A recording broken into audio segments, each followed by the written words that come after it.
The play that goes wrong. Well, hello, I am Robert Bell. I am the designer of The Play That Goes Wrong that is presented at Century Church Theatre here in Hillsburg, Ontario.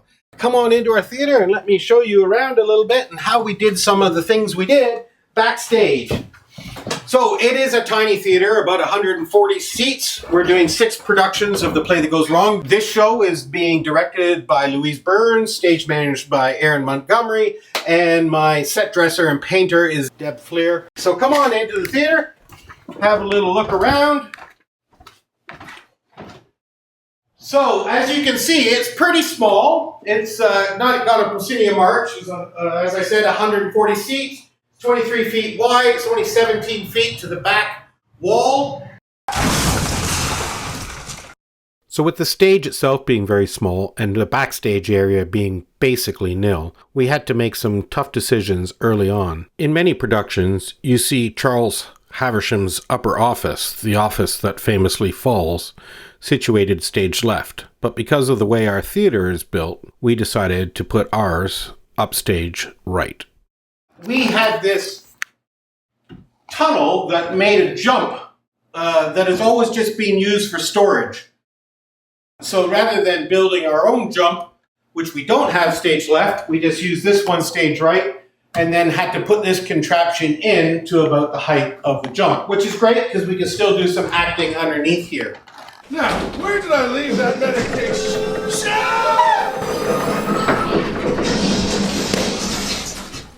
So let's take a closer look at our contraption that allowed the second floor to collapse.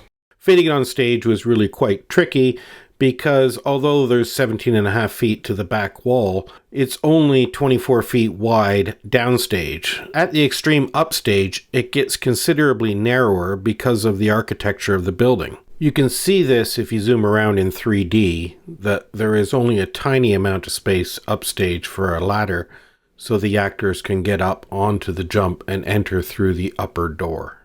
Because of this lack of upstage space, there is no way we could use a counterweight system, so that is why we employed hydraulics. The other thing that was really quite a challenge is how to support it upright.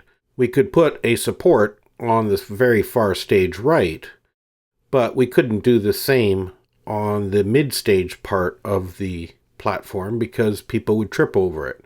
So we had one support, stage right, that was under compression, and then the one had to go upstage and it was under tension. Now with the very short distances we had with our fulcrum and the huge pressures that we had upon it, there is no way you could construct this out of wood. We are fortunate enough to have a metal recycler in town that gave us all the box steel and the use of his shop, and I had a skilled welder who also helped construct this behemoth. We pump up the platform at the beginning of the show, and all he does is lower the pressure by letting go of the hydraulic valve at the bottom here. But to make sure that it falls the right distances, we have these 3 safeties in here, which we've color-coded, and they sit right firm against the hydraulic cylinder. So when he lets go, all of the weight ends up on this bar, then he relieves pressure and puts the next bar in for the next fall. Surely you don't mean...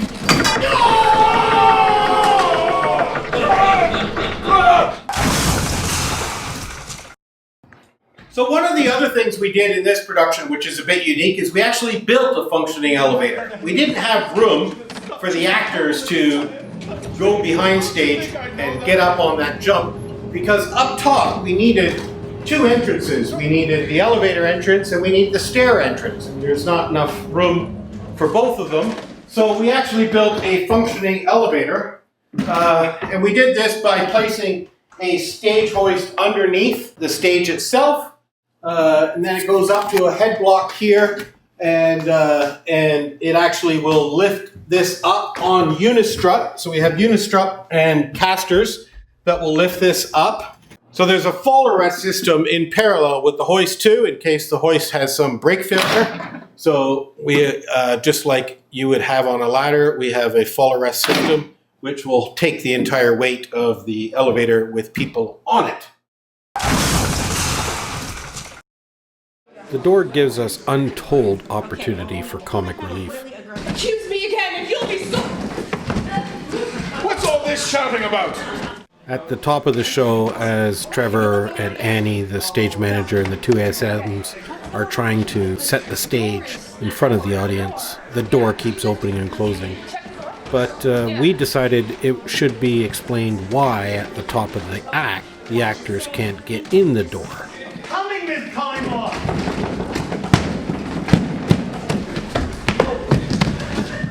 Get out of here, you idiots! So Trevor took it upon himself to fix the door before the show begins. I'll fix the door. The door itself has to function. It has to take an awful lot of abuse. Anything to help you with your investigation? As I said, the door takes an awful lot of abuse. It is a functioning door. What we have is the hinges of the door are on 2x4 blocks, and these 2x4 blocks rest on a fixed 2x4 block, and then we clamp them with one of these handy clamps, and then on cue, Thomas Collymore grabs from the front. It looks like hinges. We made them black and black and black, but he can just grab like this and pull the door off with the hinges. True, I'm the inspector's accomplice. But don't think for 1 second that I'm going down for this! Damn it! Charles has locked the door! Ah! We're trapped!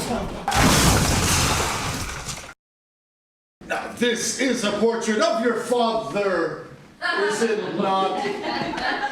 It is. Spitting image of Charles, isn't he? Even while watching the original production in the West End, I never quite got this joke. Why would the set designer hang a picture of a dog rather than the image of Charles and Cecil Haversham's father? So as our set designer, I took umbrage in this fact, and we came up with an explanation as how a picture of a dog appeared above the mantel. At the beginning of our show, we actually have a picture of Charles Haversham in a frame that falls apart. So you'll see at the beginning of the show, Trevor knocks down this picture. There's a Give me my tools. cord hanging. I'll get that. Yeah.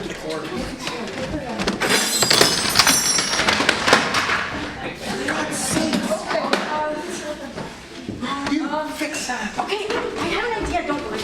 Annie and the ASM have the great idea of picking up a picture that is in a frame that is not broken. You pick those.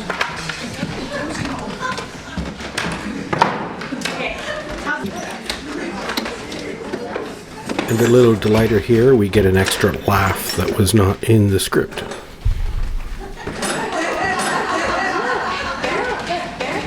And later on in the play, Thomas and Cecil have a bit of a fisticuffs, and there's a lot of acrobatics as things keep falling off the wall, like the voice pipe and the barometer and the picture. This is how we control the dog. It's on a carabiner here, and it's a little fishing line. When the dog actually has to fall, somebody just lets go of it. But normally, it just sits and hangs off of this peg here. Let's talk about the automation of some of the magnets. This is how I control all the magnets, and I'll show you them out front. So they are DMX-controlled contactors. I'm using a Pathway Connectivity 12 contact closure interface, and the magnets are very specifically holding magnets versus activating magnets. You get the holding magnets because their duty cycle can allow them to run for a much longer time. This one holds on the coat hook. Cecil, Miss Collymore, please come to Charles's private rooms at once. Charles Havisham has been murdered! But do you think it was murder, Perkins? Or do you think perhaps it was suicide? That is done with a holding magnet here, and we have a metal plate on the back of this hook arrangement. I had originally 2 magnets, but the shear force is not that strong. So what I did is I just took a little angle bracket here, and one of them that's painted green here, and that holds the weight of his hook. And then this one, when the magnet lets go, it just does a little tumble like that and falls off. The barometer, got a big plate here so that Max can do anything. He does a whole bunch of tricks with the phone gags here, but it's an easy thing for him to put there, and then on cue, the magnet will drop down.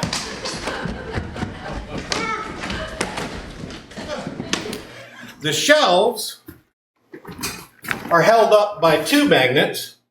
So we have very soft candlesticks here.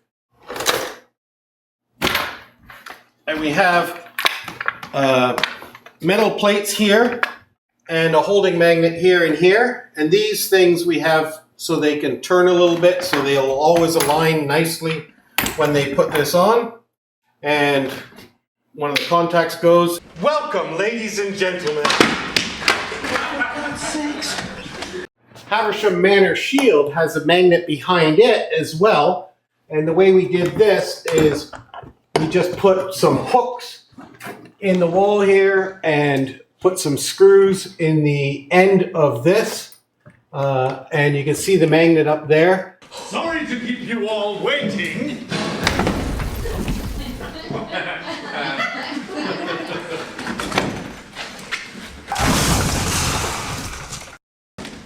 I got it!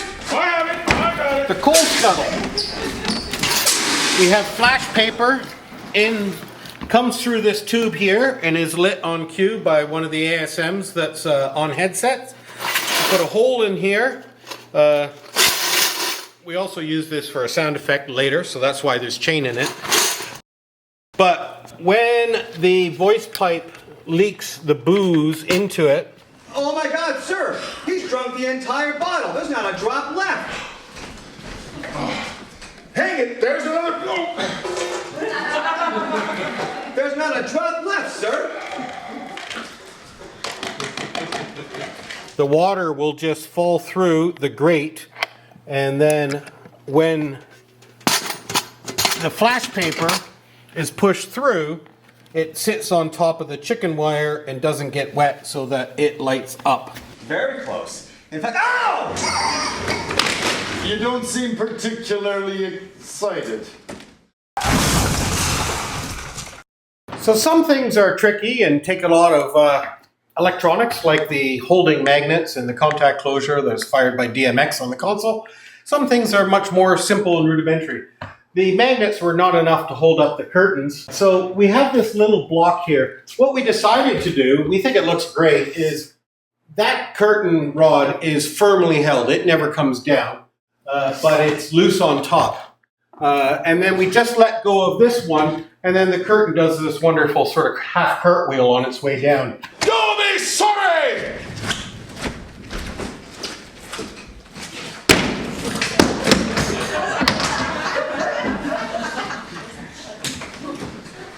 So to do this, we have this block, which is only held at the top by an eye bolt. If you just look at the top of this wire, it's just a coat hanger. Then when it's time, they just pull this down through and it comes through the eye hook and lets it go.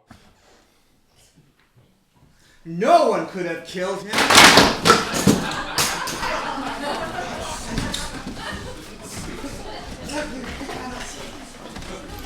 Take it off.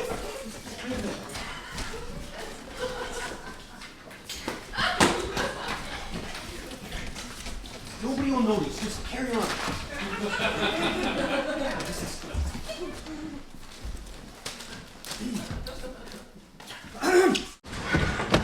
No wonder your father hated you!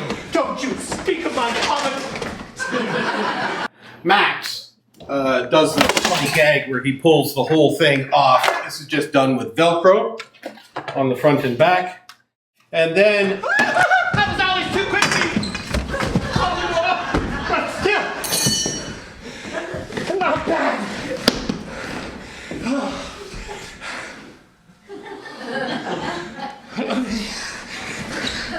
Chain, chain, chain.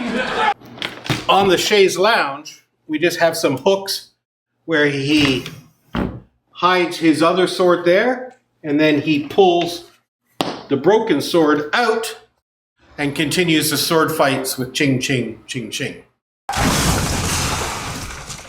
Let's go on upstairs where Erin sits when she runs the show. She's got a MacBook Pro that runs QLab, connected to a Focusrite 4-channel interface with MIDI, and that gives us house left, house right. We have a sound effects speaker for on stage, and we have the speaker at the back of the house, which echoes thunderclaps and gunshots.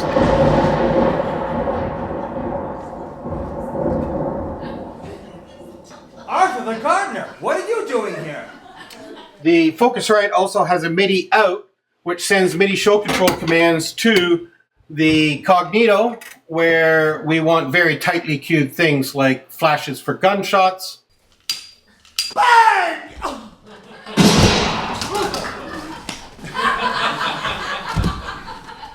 The dun-dun-duns. There's been a murder. Someone has murdered Charles Haversham.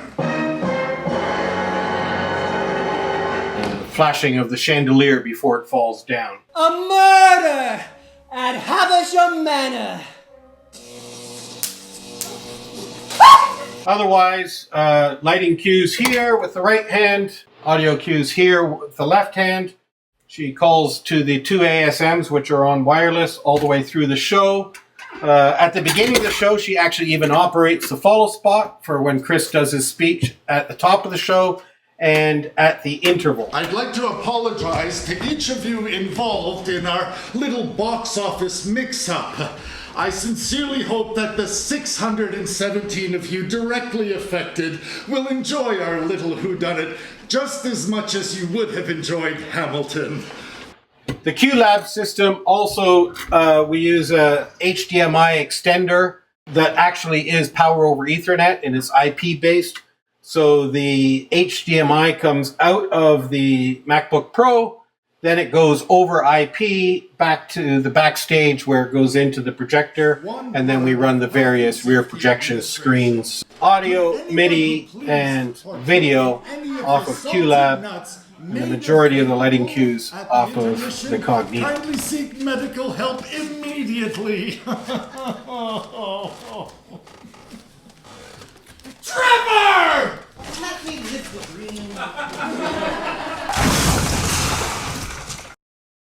So this is the A flat that falls. Oh! It's just hinged literally to the ground.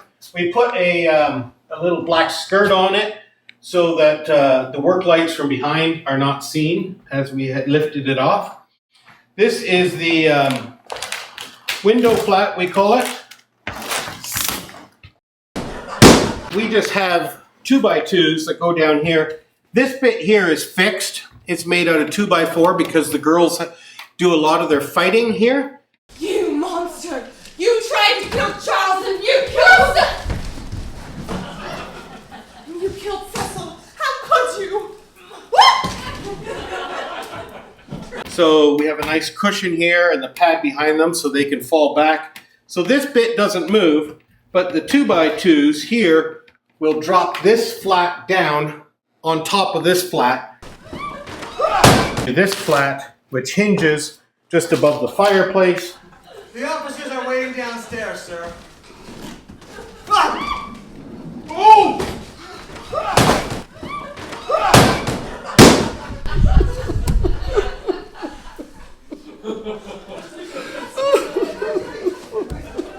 Excellent!